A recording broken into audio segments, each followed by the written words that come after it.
Here we go.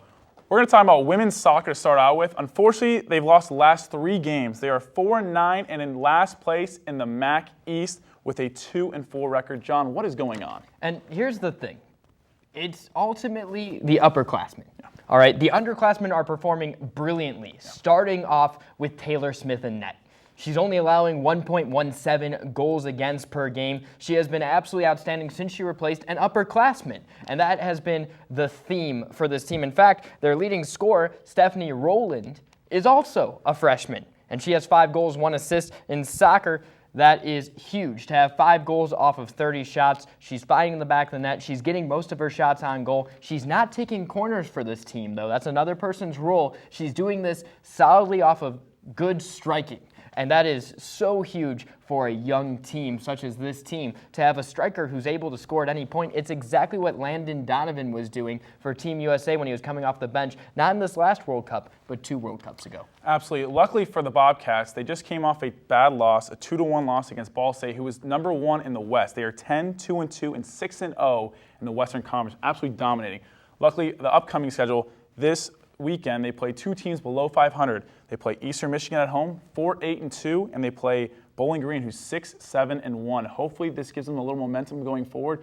You hate to see a team get on a losing streak like 3 in a row like this, but hopefully they bounce back. And they've lost a couple of real close ball games. All right, they lost 2-1 to Ball State and 1-0 to Miami of Ohio. These are games that were very, very close and actually were tie ball games for a large portion of the game. And then you know what ends up happening? Late goals. In fact, Ohio played against the top team in the MAC East and was tied 0-0 into the 87th minute. And then you go out there and you let up a goal late, right before stoppage time. And that's just, you can't rebound from that. You can't end up giving up a goal at that point, because what ends up happening is you give up that goal, the clock still moves, you gotta bring the ball to midfield, and then you have 0 momentum. Yeah, absolutely. Hopefully they can rebound from these losses, come back and finish the season strong. Obviously, they're a very young nucleus team of girls, so next year and the years after are very bright. So we're going to switch scripts here and go to women's field hockey. Different story. They are 2nd place in the MAC. They are currently 6-6 on 1-game winning streak, and they are 2-1 in the MAC, right behind Miami of Ohio. And that one game that they did just win was huge. They won 4-1 against the Michigan State Spartans, coming on the heels of a 2-0 loss against Missouri State. They've played some real tough teams this season. It's not the traditional field hockey schedule where they've played teams like Longwood, a D2 school, and they've played a couple of smaller D3 schools and dominated those and then lose 8-1 or 7-1 against the Big Ten schools in their schedule. They have been contending with the big teams, and unfortunately, they've been losing against the smaller school teams. The question is, once it gets into MAC play, are they going to be contending with them like the big schools, or are they going to leave the MAC schools to the small problem? As you said, big schools, they lost to Ohio State only 3-2 earlier this year. That should give them a huge momentum boost, and they just came off a big win against Indiana. So hopefully going forward, and to go off the underclassmen, sophomore Maria Russell is leading the team in goals, shots, and the goal average. She has 9 goals on 19 shots. That's a .474 average. That is unbelievable for a young girl like her, a sophomore, getting the balls in the back of the net and hopefully leading the Bobcats to first place in the MAC here if they can beat Miami at the end of the season. Yeah, and Bobby, this field hockey team is a little bit different than, say, our regular hockey team on campus, because a defender cannot score in field hockey. A defender cannot go past midfield, and the reasoning is just the rules of the game. So you're very dominant on people like Maria Russell, who have the most goals on the game. That's why you're going to see dominance in shots by just 1 or 2 players, because half the players cannot go past midfield, and it's critical, especially off of corners. Corners are huge in field hockey because you only have half the members on the team. If you can execute those well from beyond the arc, then you're set. Absolutely. In another sport, you can only use 1/2 of the stick, is women's golf. Now, what's going on with the women's golf as of last week? The women's golf team has been playing absolutely outstandingly this entire season until it got to the MAC Fall Preview. They finished 9th with an overall score of .316. That is 81 shots over par. Haley Hrenowich and a couple of the other stars that we've had on the show in the past, such as Angela Conine, just have not shown up. Absolutely. Thank you, John, for the updates. We'll be right back here on Ohio Sports Zone.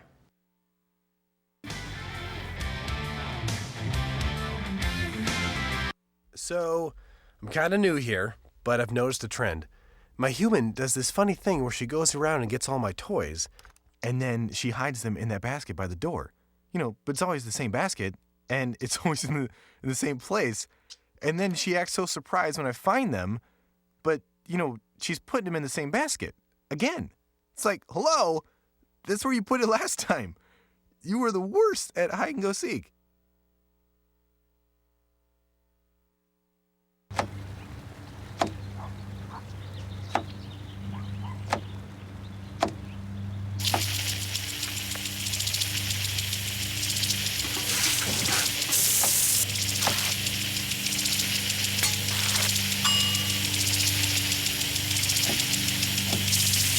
Clean kitchen surfaces, utensils, and hands with soapy water. 1 in 6 Americans will get sick from food poisoning this year. Keep your family safer. Check your steps at foodsafety.gov.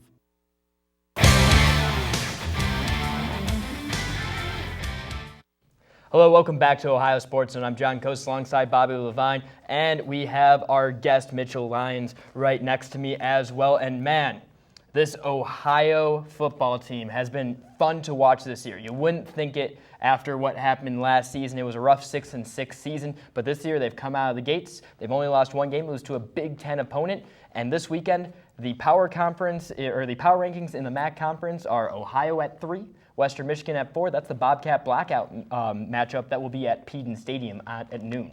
Absolutely. As you said, it was a big loss to Minnesota. You didn't know how the team was going to react, and it's such a weird call at the end of the game. But they bounced back. They've won a lot of games here. They've won 2 in a row to get the record of 5-1. Mitchell, what's going on with the Bobcats, and how are they performing so well? Ohio University is led by their defense. We knew going into this year they would be strong because they returned 8 starters, and the key is they're winning the turnover battle. They're +9 this season in the turnover battle, and it's key when you hold on to the ball and you can take it away. It gives this offense, which isn't fantastic, but it's good enough to move the chains, and it gives them good field position, and that's the key. We're led by our linebacking core and our defense. It's been phenomenal. And Mitchell, just piggybacking off of that, you have 2 outstanding defenders in Quinton Poling and Javon Johnson, who just so happen to play the same position. They're both linebackers. You have a 6-year safety as your captain, Nathan Carpenter. He has a bunch of fumble recoveries. He was 4th in the FBS at some point. And this defense is scoring points. They have 2 pick sixes this season from Javon Johnson and from Quinton Poling. What has been the key to the defense this year that just wasn't happening last year? Well, I think they're just returning everyone. They have another year in this system. A lot of those young players that were playing last year are now a year older. Quinton Poling's now a sophomore. Javon's now a junior. They're just starting to grow and really grow in the system. Now, if you look at the offensive side, Darius Vick is the number 2 quarterback in the MAC with a QBR rating of 155.4. That's an unbelievable stat for him. Unfortunately, a lot of the games have been close. Unlike last week against Miami, what are the concerns moving forward here with the Bobcats? Well, outside of the offense, because the offense has done a decent job moving the chains and converting third downs, converting 45% on third down. But the key area I've concerned is that Ohio University ranks 6th in the country in penalties. They have the 6th most with 52, and that's resulted in the 7th most yards with 470. You can get away with that with playing Miami, but if you're going to give Bowling Green and Western Michigan penalty yards and extra possessions, it's going to come back to haunt. They need to clean up their penalties.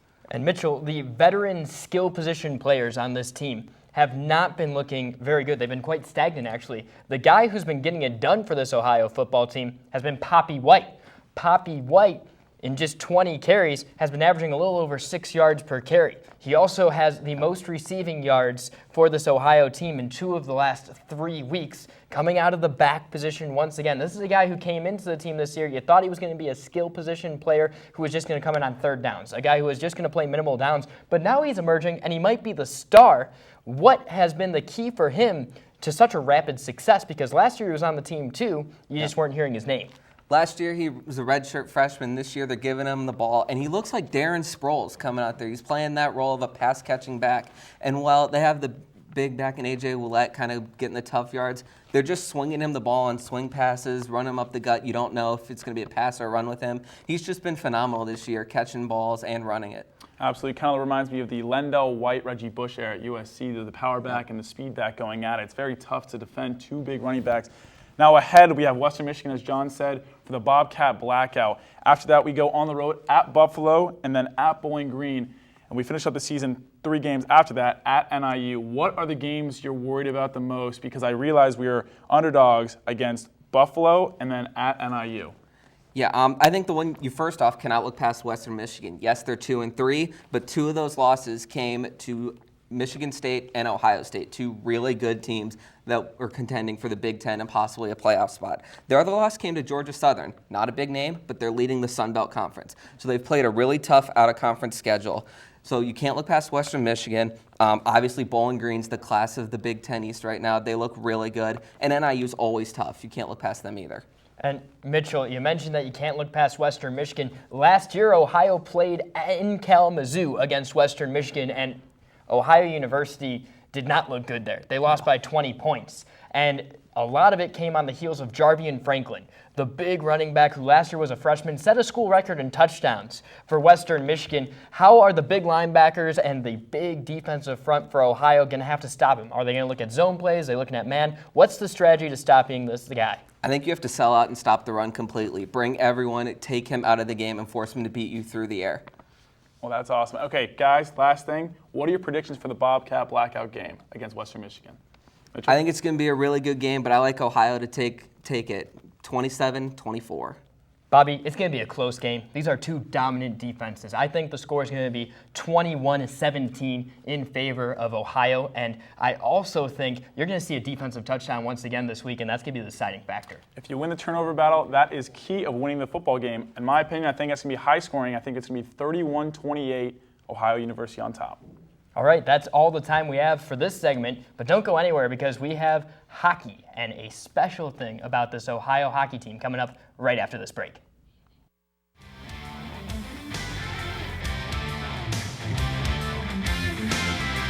So, I'm kind of new here, but I've noticed a trend. My human does this funny thing where she goes around and gets all my toys, and then she hides them in that basket by the door. But it's always the same basket, and it's always in the same place. And then she acts so surprised when I find them, but, she's putting them in the same basket. Again. It's like, hello? That's where you put it last time. You were the worst at hide and go seek.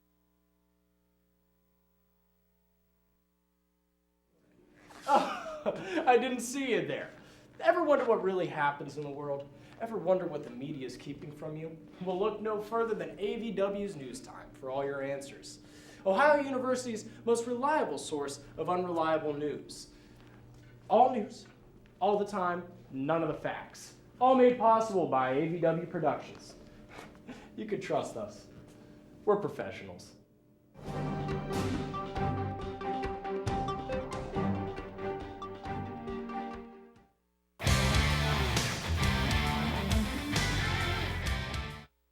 We're here live with Alex Utano to talk about Ohio hockey. Huge news this past week as the Bobcats are now ranked #1 in the nation. First time since October 26, 2012. Last weekend they rolled into Ames, Iowa and swept Iowa State over the weekend. And fortunately, Stony Brook lost. Now guys, what was a bigger thing this past weekend? The big sweep for Ohio or Stony Brook losing to get us up to the #1 position? I got to think Stony Brook losing is definitely more of an impact because even if Ohio sweeps Iowa State, they might only go to 2 based on the results of the Stony Brook game, but they went in to a Lebanon Valley College team that was 1-2 heading into this game, and they let up 4 goals in the third period en route to a 6-3 defeat against an unranked school. That instantly shows that Stony Brook obviously wasn't worth the hype, at least for the time being. This could be a wake-up call, and they could bounce back later in the season, but right now, that sweep against #5 Iowa State and the Stony Brook loss clearly put Ohio #1. Yeah, Alex, I do not disagree, or I don't normally disagree with you, but I'm going to have to disagree with you here. I think Ohio University's sweep this last weekend was a big statement for the team. They've been close in points to #1 now for 2 consecutive weeks, and #1 has actually jostled around a little bit. I don't think Stony Brook's had a statement game yet this year, but look at the CSCHL. There are 4 teams in the top 10 ACHA schools in the CSCHL. This is a dominant conference, and you are going to see another top 5 team this weekend in Lindenwood. I think the winner of any of these CSCHL games is going to be the team to beat once you go on to the ACHA tournament. It's just going to be that way this season. It just reminds me of like the SEC in football in the past couple of years, how dominant they've been. They've had so many teams ranked. Luckily, Ohio's in that, and any win can bump them up or drop them easily. Now, who has been the MVP so far this young season? As you see, we're 8-0.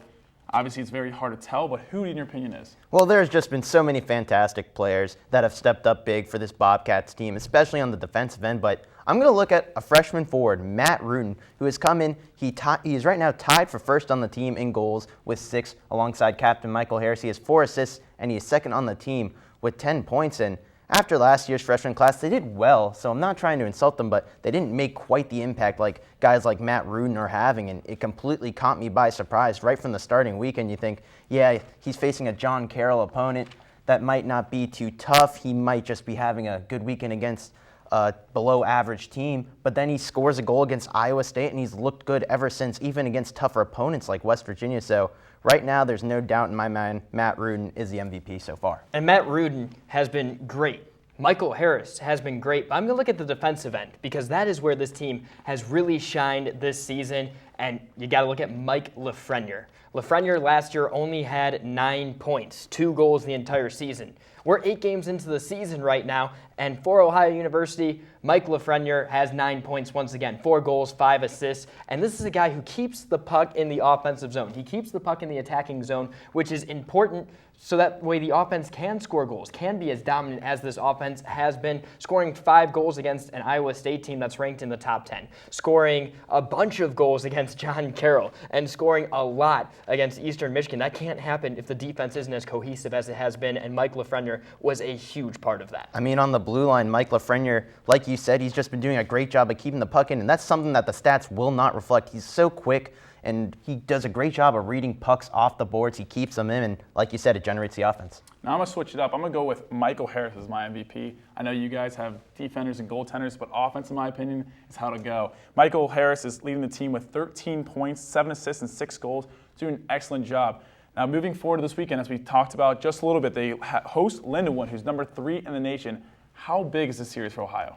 It's definitely going to be a statement series. It's going to back up the work this team put in, sweeping Iowa State. Now they have a team going to test the undefeated streak. Right now, the Bobcats over 20 wins straight with Coach Sean Hogan at home behind the bench, and that streak is put on the line. They're going to have to look out for quite the team. And something I looked at on the Lindenwood stat pages, there's no player that has over a point per game average. Is really interesting to see. You have Tony Heinzman and Michael Lanza both with 2 goals, 4 assists, and 6 points, and they lead the team, but it's just been outstanding to see all these teams, despite not having just an outstanding score on their team. It's a team effort. Lindenwood has done a great job all season long, and now they're going to have a chance to make a statement why they should be number 1. And even one win against number 1 Ohio at home, that's going to be a huge shakeup in the polls. Yeah, and Alex, I love that you mentioned that this Lindenwood team is going to be a challenge because it's easy to blow up ahead of steam after being a number 5 team.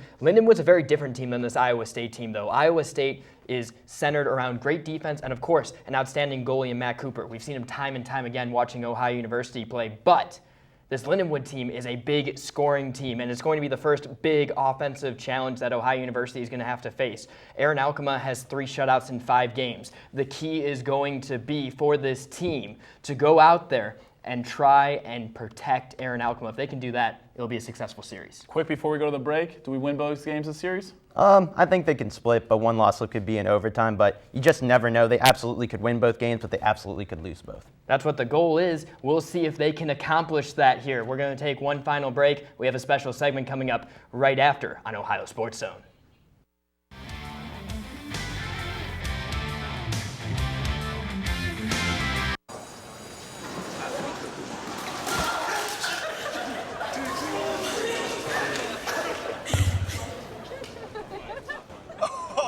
That's low and below. Look, he's blushing. Seriously.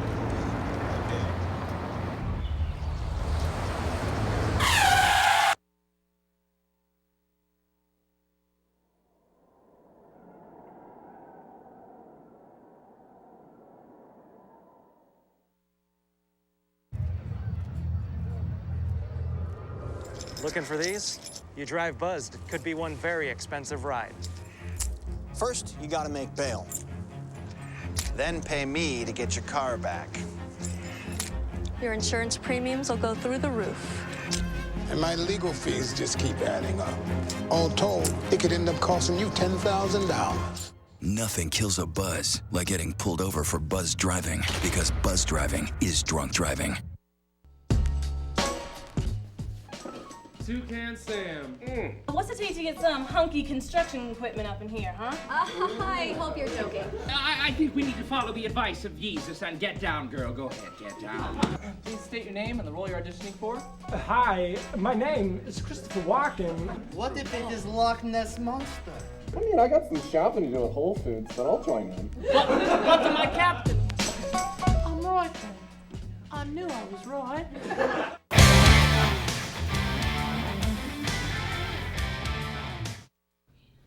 Hello, welcome into Ohio Sports Zone Game Night. I'm the host, John Kozis, alongside our two contestants tonight, Bobby Levine and Scott McDonald. They're going to tell us how much they know about Ohio University sports. Guys, we're going to start off with a real simple question here. The first question of the night, and by the way, signal your buzzer. Whoever buzzes first will get to answer the question. I'll stop saying the question the second your buzzer goes off.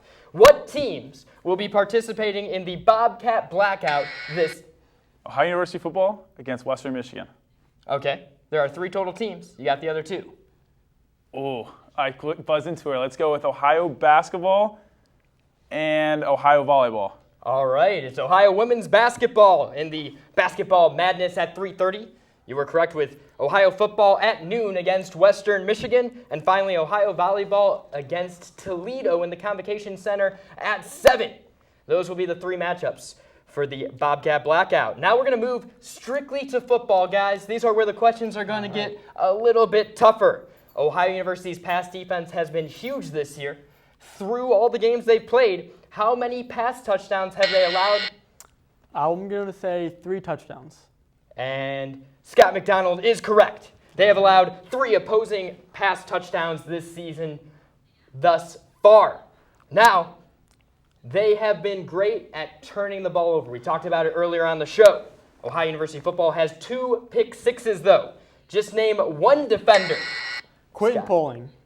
Okay, and do you want to name the other one, Bobby? It'd be Carpenter. No, it's Carpenter not missed it. I'm Nathan sorry. Carpenter. Nathan Carpenter's touchdown got called back because of unsportsmanlike conduct, and his knee was on the ground when he got it. Javon Johnson was the other pick 6. All right. Ohio University has 3 viable running backs this year. You have Daz Patterson, A.J. Ouellette, and you have Poppy White. Which Ohio University running back with more than 20 carries has the highest yards per carry on the team? I'm going to go with who is Poppy White. And Bobby, you are correct. It is Poppy White, averaging just over 6 yards per carry. Daz Patterson is averaging 3, and A.J. Ouellette is at 3.3. All right, conversely, which running back has the most carries on the team? Daz Patterson. Daz Patterson does have the most carries with 60, closely followed by A.J. Ouellette. Ouellette has 59. All right. Which Ohio University receiver has the highest yards per catch average? Brandon Cope. It is Brandon Cope. Brandon Cope is having a special season. He's averaging about 21 yards per catch on the season, and he is 9th in the FBS total, making a big statement about Ohio University's long passing game. Now we're going to move to hockey, a different sport that's been very successful. They're ranked number 1 in the ACHA right now. A lot of it has to do with Aaron Alkema and how well he has been doing. He's started 5 games this season thus far. How many shutouts does he have? He has 3 shutouts. Yes, in 305 minutes. He is averaging .98 goals against per game. He has been absolutely outstanding this year. We'll see if he can continue once again this weekend against number 3 ranked Lindenwood. Which freshman forward is ranked 2nd in total points for the Bobcats? I have no idea. I'm not sure about that question. All right. Well, we're just going to give the answer here. It's Matt Rudin. Matt Rudin has 10 points. He's tied for the lead in goals with 6, and he has 4 assists. 4 assists. That's second to the captain, Michael Harris, who has 13 points. All right, Mike Lafreniere, he has 9 points this season thus far. 4 goals, 5 assists through 8 games played. Last year, he played 37 games. How many points did he have? I'm going to guess here. We're going to go with 30. 30. No, that is incorrect. Scott, would you like to steal? Yes, I'm going to take a wild guess, shot in the dark, 38 points. No, he had 9 points. Way off. 37 games. He has been explosive this year. 9 points in 8 games. Definitely taking a big step up from last year. Now, how many CSCHL teams are in the top 10 in the latest ACHA poll? We talked about it a little bit earlier. I want to say 4. You are correct. Ohio University is number 1. Lindenwood, number 3. Iowa, number 5. And Robert Morris is number 7 in the ACHA in the latest poll. All right, we're going to move on to volleyball. They have also had a special season, and they are on a roll right now. How many games has the volleyball team won consecutively? What is 13? No, that's incorrect. You're close. Would you like to steal? What? They have won 11 straight games? Again, close. On the opposite side of 10, guys. 9 consecutive games. Their last loss was September 12th against Louisville. All right, how many sets has this Ohio volleyball team won consecutively? 9. No, they've won. I'm going to guess here. I'm going to go with 22. No, you were right with your first answer. Matt, For this 13. one, it's 13 consecutive sets they've won. The last set loss was against Miami on September 26th, and that was in a 4-set victory. Ohio has won 15 matches in 4 sets or less this year. How many losses do they have in 4 sets or less? 2. You're very close. You're very close. You're 1 off, you could say. Scott, would you like to steal it there? I'm going to say 1 loss. Hey, you are correct. They've only lost 1. And man, has this been a fun show to have. You guys both showed off your knowledge of Ohio University volleyball, Ohio University football, and of course, the Bobcat Blackout with Ohio hockey. That's all the time we have left here on Ohio Sports. I'd like to thank everyone for listening. I'd like to sign off for both Bobby Levine, Scott McDonald, and the rest of the crew that came on, Mitchell Lyons and Alex Utano. We'll be on next Thursday at 9 p.m. with a new show, as always, on Ohio Sports Zone.